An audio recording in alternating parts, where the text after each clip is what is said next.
তো শুভ সকাল সকলকে। আজকে চলে এসেছি একটা অন্যরকম ব্লগ নিয়ে।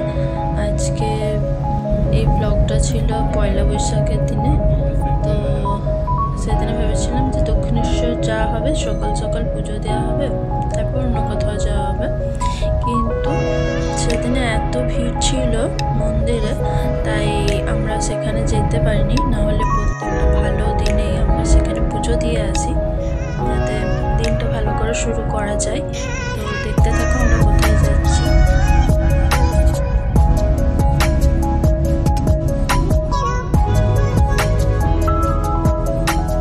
তো আমরা চলে এসেছি ইকো পার্কে।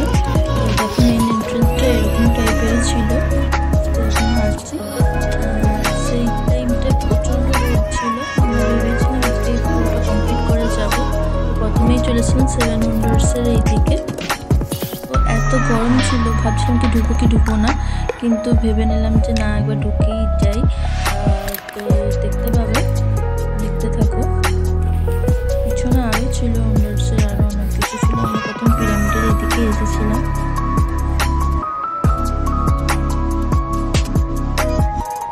তো দেখো আমরা ভিতরে ঢুকে গেছি। এখানে বিভিন্ন কারুকার্য করা রয়েছে। তো এখানে একটা ঘটনাও এখানে দেওয়া আছে, কিন্তু আমি এই ঘটনা সম্বন্ধে কোনো জানি না কি নিয়ে এই ঘটনাগুলো করা হয়েছে আর কি। তো দেখিয়ে দিলাম তোমাদের।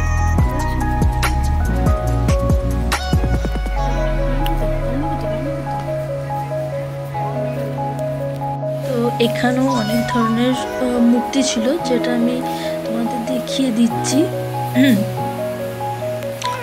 দেখো,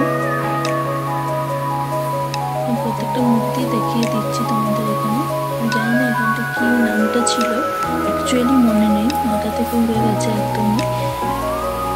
তো তোমরা কেউ জেনে থাকলে বলো এটা কি জায়গাটা ছিল, নামটা কি ছিল। আগে একটা পিরামিড ছিল, এটা কি ছিল ঠিক মাথায় নেই। তো দেখতে থাকো।